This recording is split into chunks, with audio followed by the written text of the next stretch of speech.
At ngayong hapon ay sisikapin po natin na pag-usapan, syempre, yung pinakamalaking diversionary issue na ginagawa po nila. Ito po yung impeachment laban kay Vice President Inday Sara Duterte.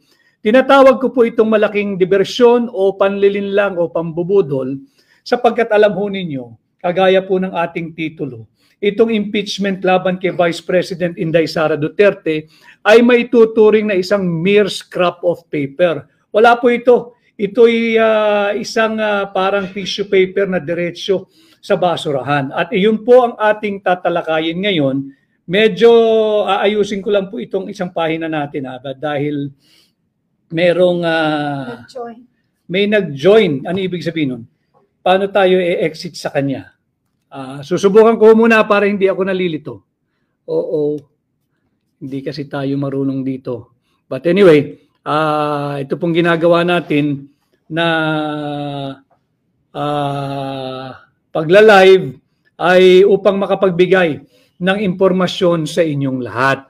Bakit po natin sinasabi na isang malaking diversyon itong impeachment complaint laban kay Vice President Inday Sara Duterte?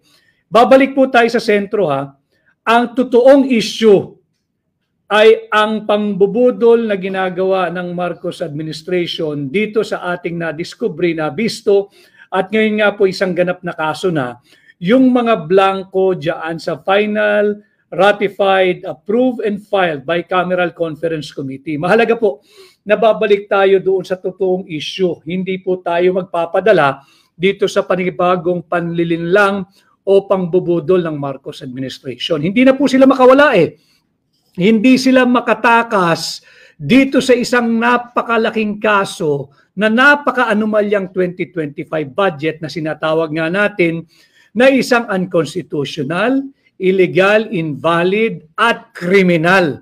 Sapagkat nakita natin na 28 items po ang blanco at sa 28 niya nagkakahalaga po lahat ng higit kumulang 241 billion pesos. Napakalaking pera.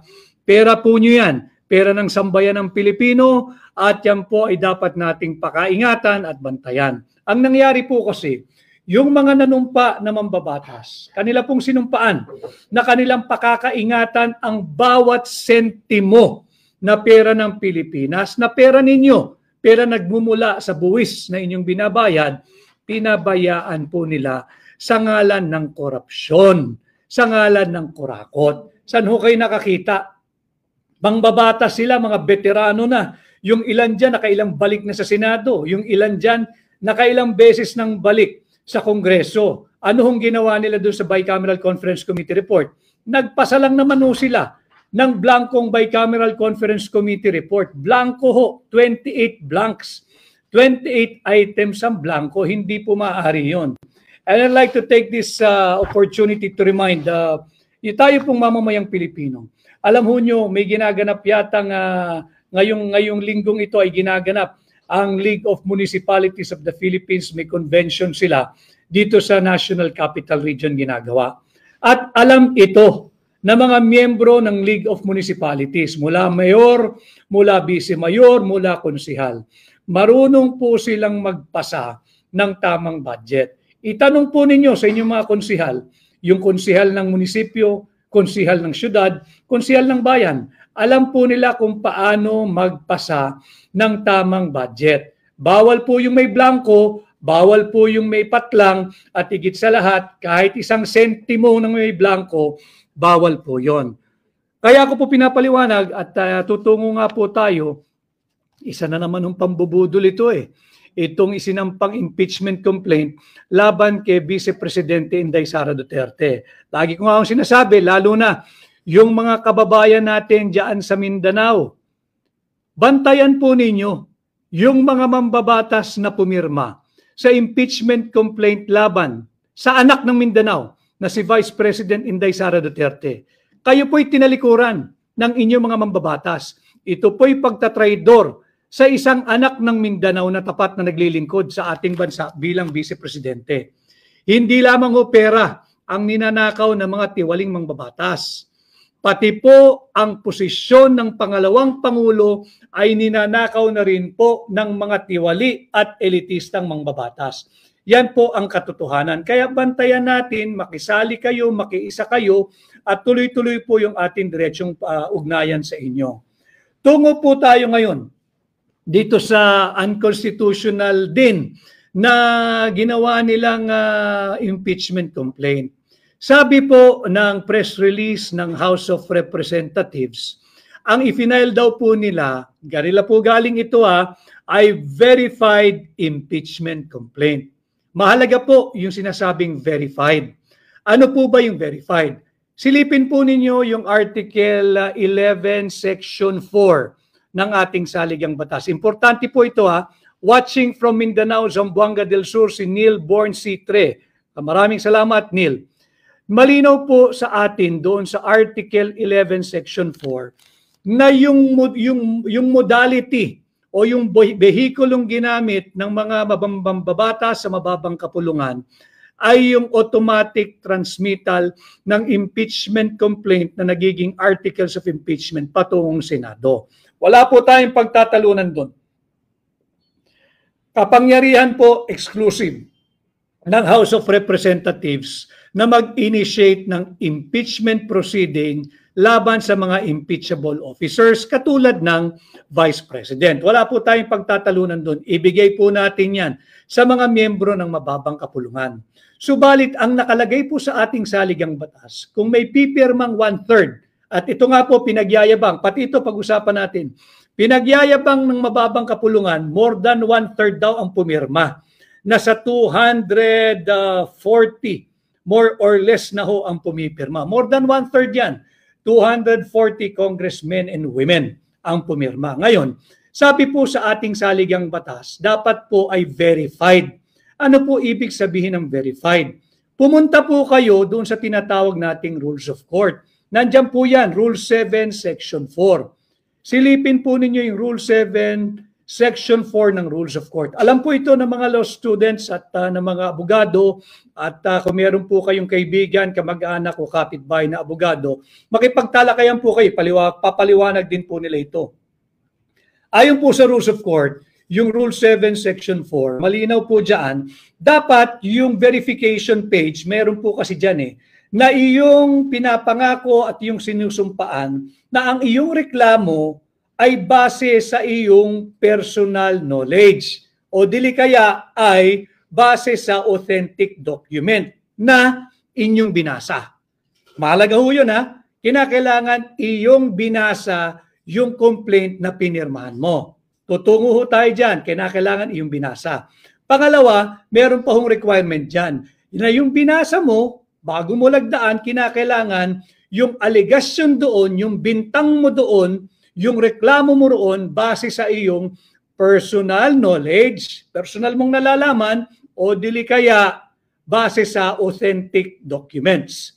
May nakita ka, nabasa mo yung authentic document, importante authentic hindi pwedeng photocopy, hindi pwedeng marites, hindi pwedeng chismis, hindi pwedeng kwento lang. So yan po yung kahalagahan ng sinasabi nating artikulo ng ating saligang batas. Bisitahin po ninyo, Article 11, Section 4. Itatawid po natin yan doon sa tinatawag nating Rule 7, Section 4 din. Rule 7, Section 4 ng Rules of Court. Malinaw po yan. At tutungo po tayo sa mismong Rules of Procedure ng 19th Congress nitong House of Representatives. Silipin po ninyo yung kanirang Rule number 2, Section 3. Rule number 2, Section 3 ng House of Representatives. Mismo, kung saan po nanggaling yung impeachment complaint. Nakalagay po doon parehas. Kinopya lang naman yan in supplementary character o pagkakaparehas, kinopya lang nila yung nakalagay doon sa Rule 7, Section 4 ng Rules of Court. At ang sinasabi dito, sa sariling patakaran o Rules of Procedure ng House of Representatives, Rule 2, Section 3, malinaw po dyan. Dapat nabasa nung mga mambabatas na pumirma yung buong complaint. Kailangan nabasa nila yan. Bukod dyan, dapat yung kanilang pipirmahan, yung mga aligasyon doon ay base sa kanilang personal knowledge. Personal nilang nalalaman, base sa kanilang personal na kaalaman o personal na karanasan. Pangalawa, ito po ay base rin dapat, kundi po personal knowledge or ang ginamit na salita, base sa authentic document. Tungo na po tayo dito sa pambubudol na lantaran upang pagtakpan ang napakamaanumalyang 2025 budget. Ito talagang usapin eh. Alam mo ninyo, sabi nung una, pinagyayabang nila, 215 congressmen ang pumirma bago ho ito itrinansmit sa Senado. 215 ha. At ang usap-usapan ho noon ay nagsimula yung kanilang caucus ng alas 10 ng umaga nung araw na kanilang pinirmahan yung impeachment complaint. Alas 10 ng umaga, natapos po sila bago mag alas 5 ng hapon. So tanggalin na po natin yung lunch break. Tuloy-tuloy, wala na silang break. Pagbigyan na natin, kaganon sila siguro kasi sipag eh. 7 hours po, 7 hours. Base doon sa ating saligang batas, base sa rules of court at base na rin dito sa rules of procedure ng 19th Congress ng House of Representatives, Rule 2, Section 3 ng sarili nilang panuntayan, kinakailangan nabasa. Imaginin ho ninyo, there are only 60 minutes in 1 hour. Lagay po ninyo yung 32 pages na verified impeachment complaint ay binasa, assuming binasa talaga ng bawat isang mambabatas ng 10 minutes each. Kasi babasahin mo eh. At pag binasa mo, kinakailangan iniintindi mo yung aligasyon sapagkat seryosong usapin ito. You are trying to rob the Filipino people of a lawfully, democratically, legally, and constitutionally elected Vice President. So dapat yan line by line, inuunawa mo at sinisiguro mo base sa iyong personal knowledge or authentic document. There are only, kung tigto sa 10 minuto, sa isang oras so, ang makakapirma lang pag kanyang pinag-aralan ay 6. Kasi tig sa 10 minuto ay 60 minutes eh.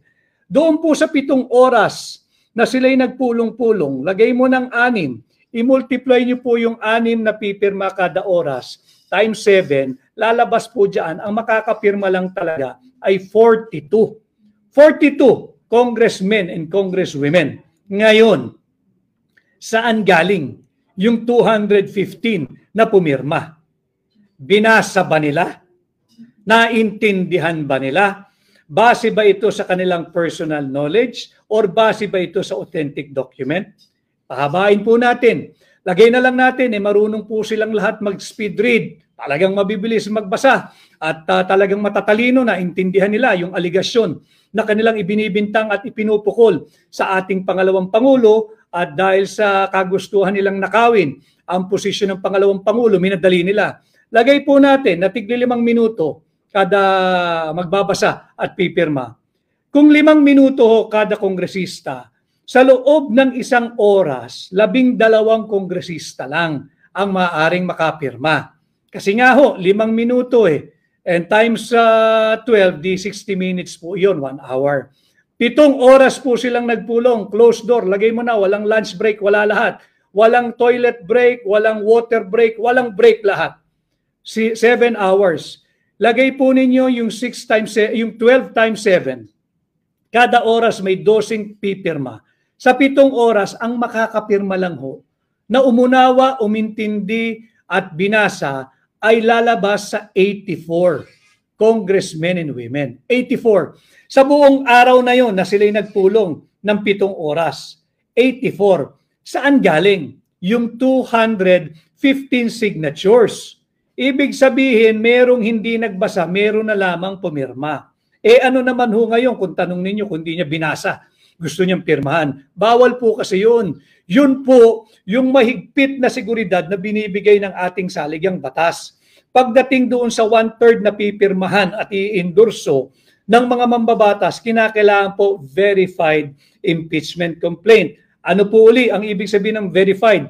Ito po'y dapat binasa, naintindihan, naunawaan, at ito'y base sa kanilang personal knowledge or authentic document.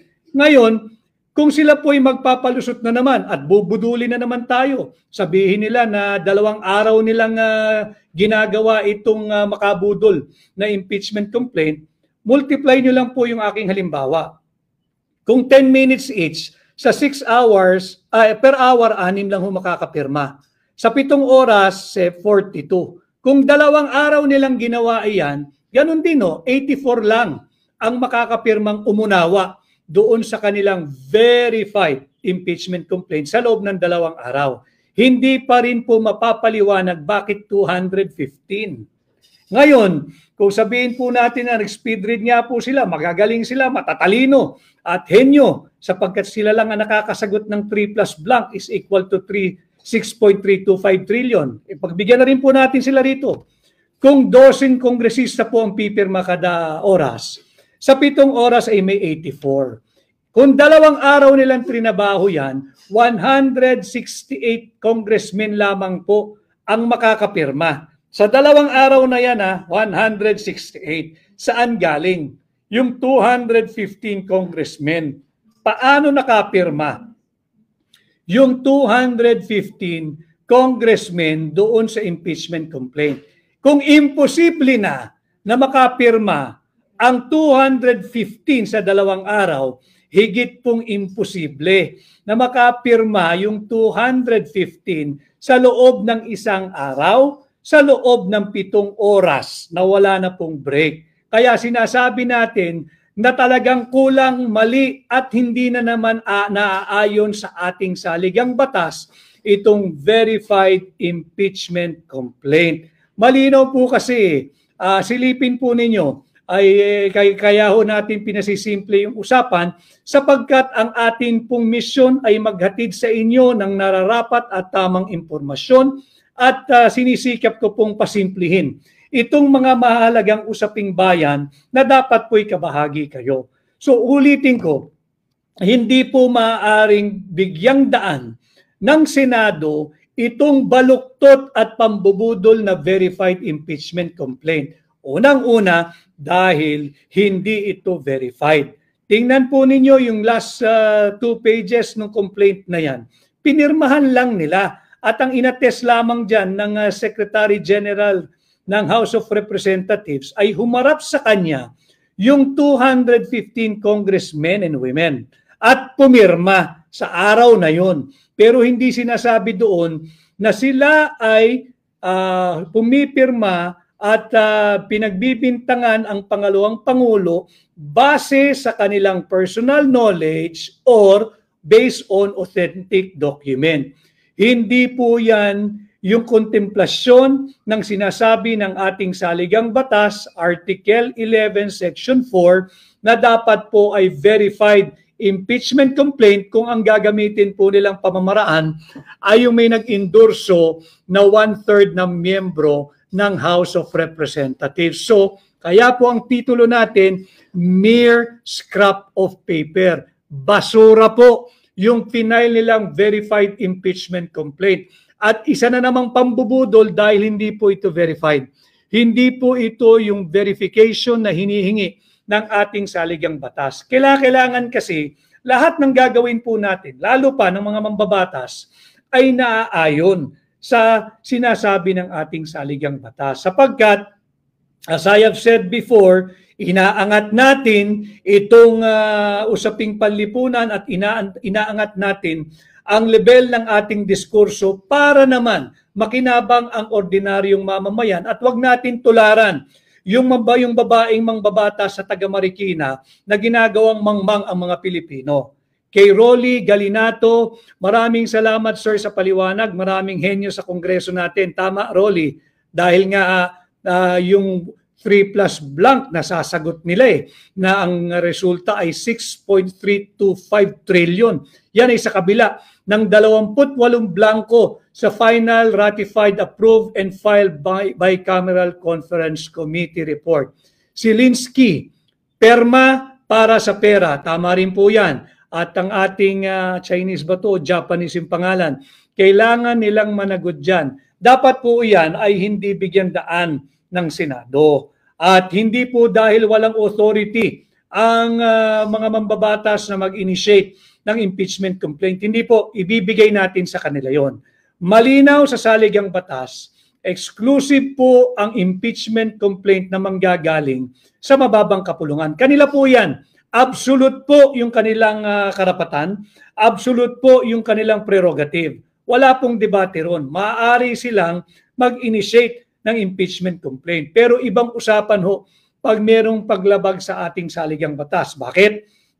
Hindi ho pwedeng mas mataas ang kapangyarihan ng mababang kapulungan sa ating saligang batas. Doon po sa mga abogado at law student at yung bihasa sa ating mga batas, meron po tayong kasabihan at desisyon ng Korte Suprema na the spring cannot rise above the source. Hindi ho pwedeng mas mataas ang panggagalingan ng kapangyarihan ng House of Representatives kesa sa kung saan nanggagaling ang kanyang karapatan at kapangyarihan. Yan po ang ating saligang batas. Ito po ay para maunawaan ninyo na ito pong ginawa nila ay pangbubudol na naman. It's a distraction para malihis po yung usapan dito sa 2025 anomalous, illegal, immoral, unconstitutional, and criminal 2025 national budget. Nahuli po sila dyan, nasukol po sila dyan, pilit silang kumakawala, kaya kung ano-ano na ang ginagawa nilang pagpapalusot at distraction at saka diversion, kaya sila ngayon ay nag-file at nagsampa nitong impeachment laban kay Vice President Inday Sara Duterte. Kaya Lidor M. Setnom, Attorney Vic, pakibantayan po Comelec bago na naman po inappoint, baka maluto po ang butuhan. Huwag po tayong masisiraan ng loob. Basta't pag tayo po ay nagsama-sama lahat at bumoto ng ating nasa puso at gusto, huwag po tayong magbakasyon sa araw-araw ng halalan. Maaga po tayong bumoto.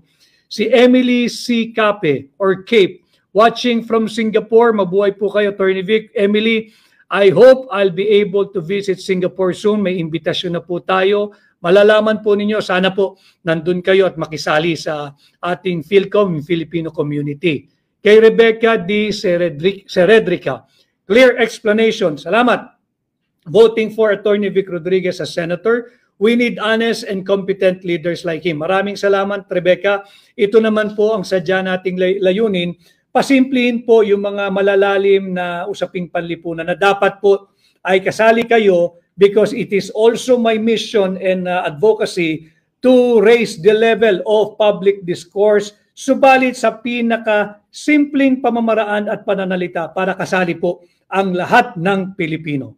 Kay The Great, apply po ako sa iyo, volunteer para dito sa Leyte. Maraming salamat, The Great. Welcome. Welcome po lahat ng volunteers. Kaya po, kagaya po nung aking sinabi nung Sabado, nung nagtipon-tipon po yung mga volunteers na nag-organize po ng isang dinner para sa akin, ito pong kampanyang ginagawa natin ay People's Campaign. Welcome po lahat ng mga gustong mag-volunteer at kinakailangan ko po ng marami pang volunteers. Boy, nabudol ako. Attorney Vic, pwede bang mag-file si VP Sara sa Supreme Court? Motion to quash sa kanya impeachment. Number 1 po kayo sa amin. Boy, nabudol ako. Sa aking personal at legal na pananaw, hindi nararapat na magtungo sa Supreme Court si Vice President Inday Sara Duterte sapagkat kapangyarihan po ng mababang kapulungan na mag-initiate ng impeachment. I am not questioning or even assailing the authority of the House of Representatives to initiate the impeachment proceeding against any impeachable official. Constitutional mandate po nila yan eh. At in certain cases, hindi naman absolute, constitutional duty po nila na mag-initiate ng impeachment proceeding. Subalit, pagdating po niyan sa Senado, ibang usapan naman po kung null and void o talagang unconstitutional yung inihain na verified impeachment complaint. Ang isang complaint po ay hindi nagiging verified for the information of the House of Representatives. Hindi po nagiging verified ang isang complaint dahil lamang linagay yung titulo, verified impeachment complaint. Meron pong meaning yung verified. Ibig sabihin po niyan, nabasa ng mga nagdedemanda at yung kanilang nabasa ay base sa kanilang personal knowledge or based on authentic documents. Wala pong naganap na ganun dahil sabi ko nga sa inyo, sa loob ng 7 oras, kung tigsa 10 minuto kada mambabatas, 6 lamang ang makakapirma. Sa 7 oras, 6 times 7, 42 lamang ang makakapirma. Buong maghapon na po yun, from 10 in the morning until 5 in the afternoon. Sabihin na po natin na 2 araw nilang trinabaho, ganun din. Yung time and motion, kung iisipin po natin, kung may intellectual assessment po tayo, assumption, magiging 84 lamang ang maximum na makakapirma. 84 lamang ang makakapirmang kongresista, hindi po 214 or 215. There is no way that those 215 congressmen who signed yung impeachment complaint ay nabasa. Yung impeachment complaint na yan. Nagsunura na lang po yan, nagpirmahan. At hindi po pwedeng nabasa nila isa-isa. For the sake of our discussion this evening, lagay na po natin tigli 5 minuto na lang, mabilisan. Sa 1 oras, 12 lang makakapirma. Sa 7 oras na walang break, yung 12 yan, multiplied by 7, 84 lamang ang maximum na makakapirma sa loob ng 1 araw. 7 oras na tuloy-tuloy na trabaho ha. Walang CR break, walang toilet break, walang lunch break, walang recess, wala lahat. Walang water break.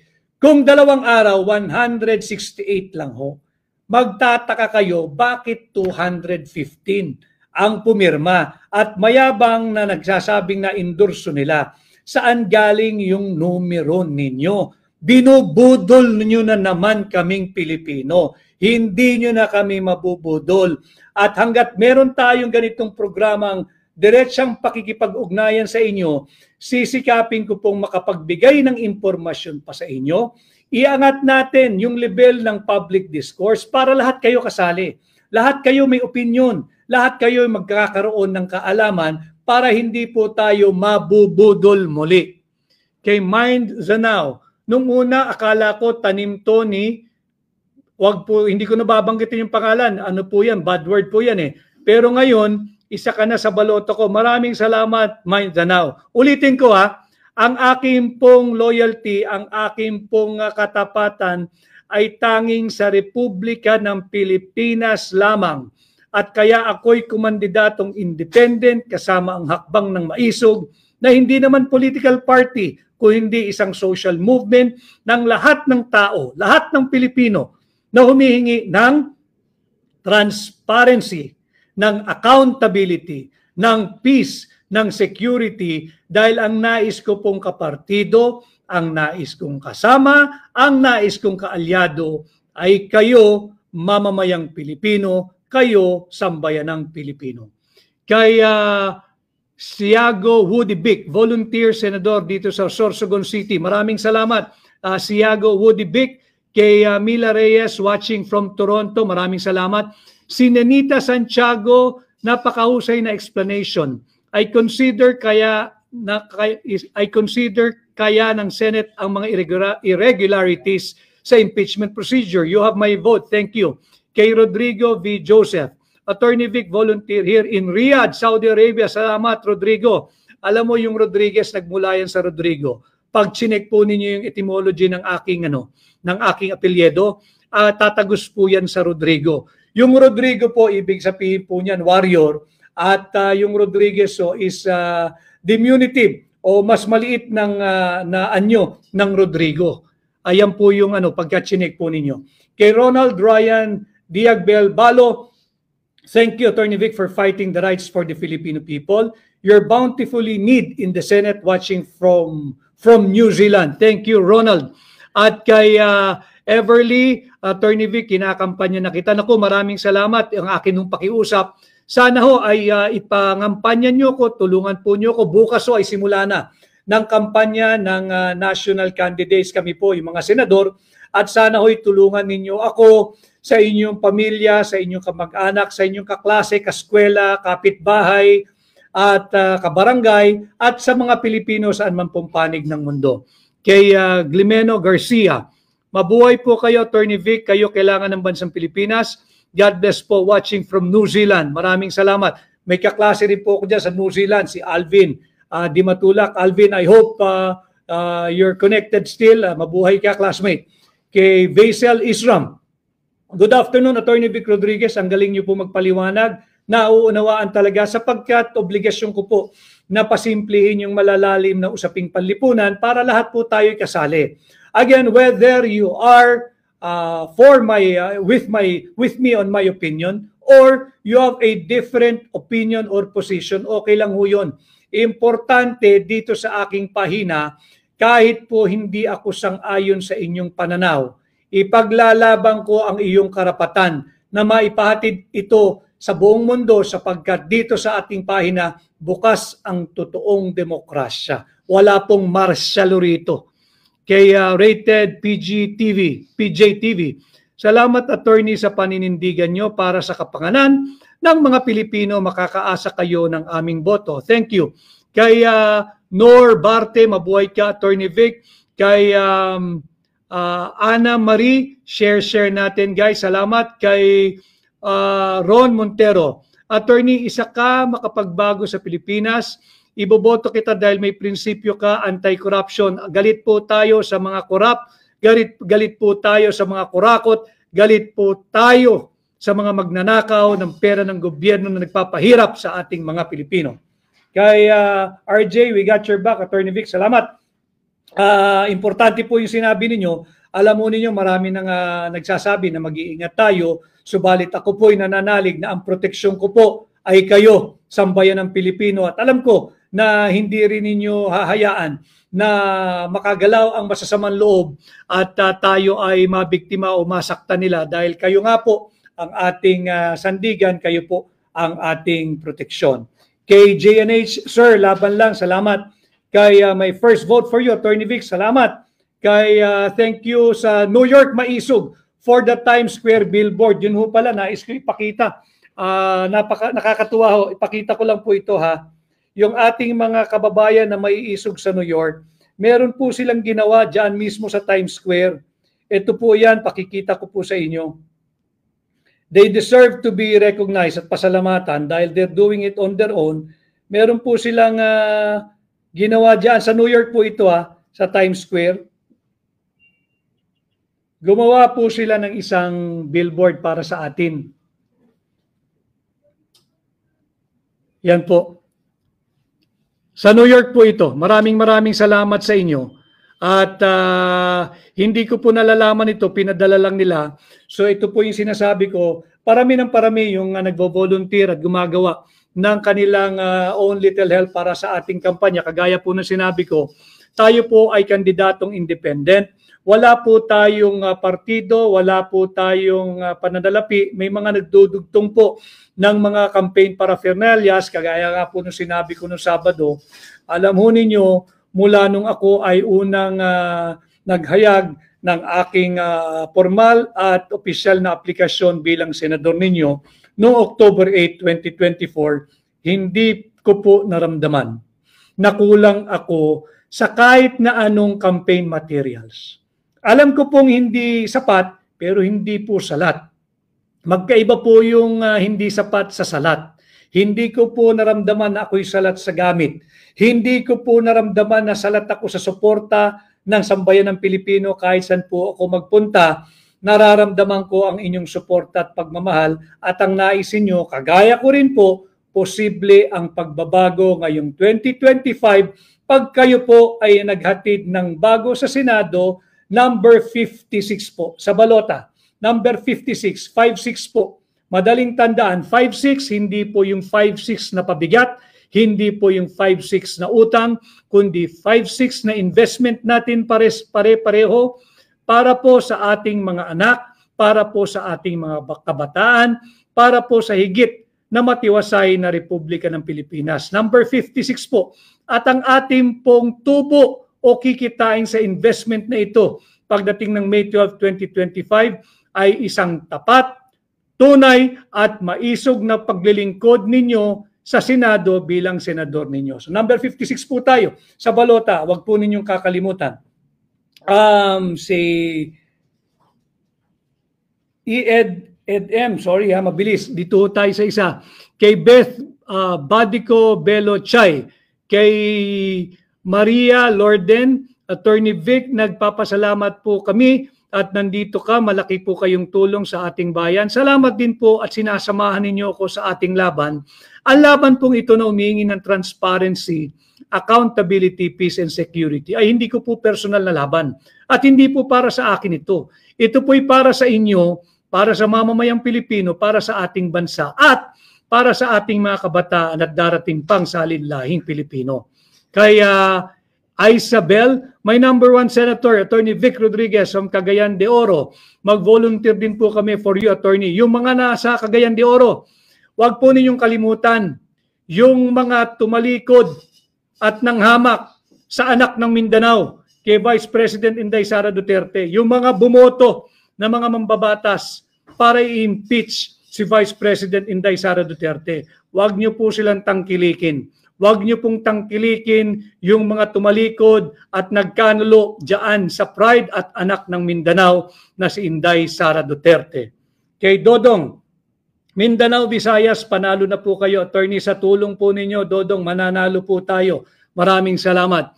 Kay Brocha Barucho, may pera kasi sa pirma. Tama po yun, sila'y pumirma hindi dahil sa prinsipyo. Dahil naglabasan na mayroong konsiderasyon kung ano-ano, yung AIX, yung AKAP. So makikita natin dito, na-establish po natin na hindi po totoo na napirmahan nila at nabasa. Yan po ay bawal. Ulitin ko the Constitution is the fundamental and paramount law of the nation.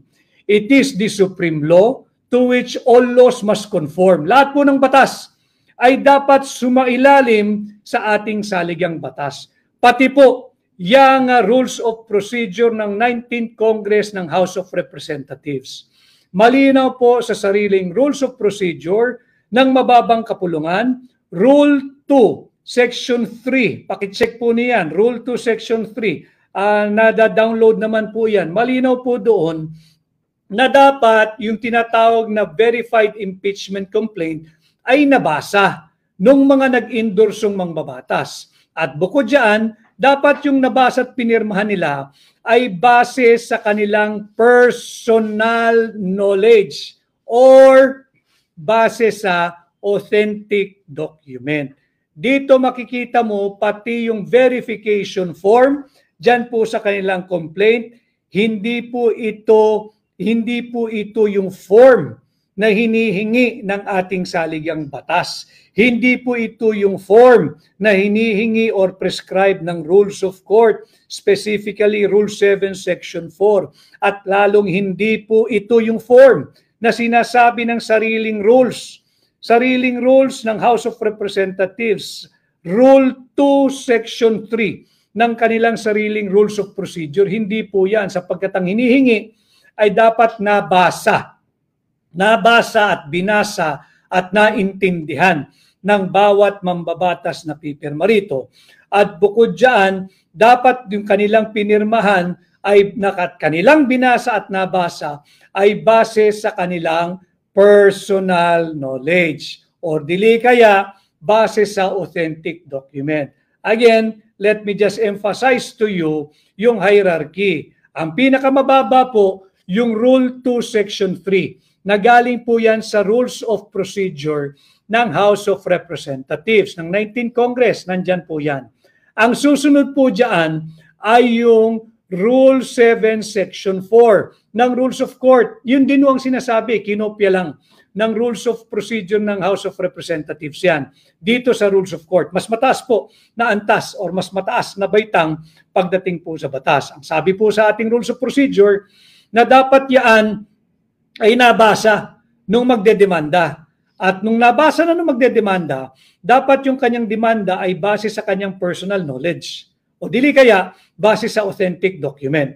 At yung pinakamataas na batayan ay ang ating pong saligang batas. Silipin din po ninyo, Article 11, Section 4. Malinaw po dyan na dapat kung gagamitin yung modality o yung vehikulong ginamit ng mga mambabatas sa pagtatransmit ng articles of impeachment sa Senado, dapat po ay verified impeachment complaint. Yan po ang sinasaad ng ating saligang batas. Hindi po verified ito. Hindi po nila binasa ito at taliwas po ito dito sa malinaw na panantayan o panukat na ibinigay sa atin ng ating saligang batas, ng ating rules of court at ng rules of procedure ng mismong House of Representatives. Therefore, hindi po valid itong articles of impeachment. Dapat po yan ay hindi bigyang daan ng Senado. Dapat po yan ay ibasura ng Senado sapagkat hindi po ito naayon doon sa prescribed form. Hindi rin po ito pasado sa substance kasi nga ho, hindi nga po nila pinirmahan ito base sa kanilang personal knowledge or kaya base sa authentic document. Halatang minadali. Kinakailangan nilang madaliin dahil kinakailangan nilang pagtakpan yung higit na maingay, yung higit na maanomalya na illegal, invalid, unconstitutional at criminal 2025 national budget na yan na nga po ay nasa Korte Suprema at inihain po namin ni Congressman Sid Ungab ng 3rd District ng Davao City. Congressman Sid Ungab, isang tunay na maisog. Kay Heartbreaker, Attorney, paano po maging volunteer sa inyo from Imus? Pakibigay naman sa akin yung acting campaign email address para yung mga nagtatanong, mabanggit ko po sa inyo, mag-email po kayo doon at sasagutin po kayo ng ating mga volunteer staff. Lahat po sila ay volunteer dahil ang nais po nila, matigil na itong pangbubudol na ginagawa sa atin araw-araw ng administrasyon ni Bongbong Marcos, itong tinatawag nating gaslighting.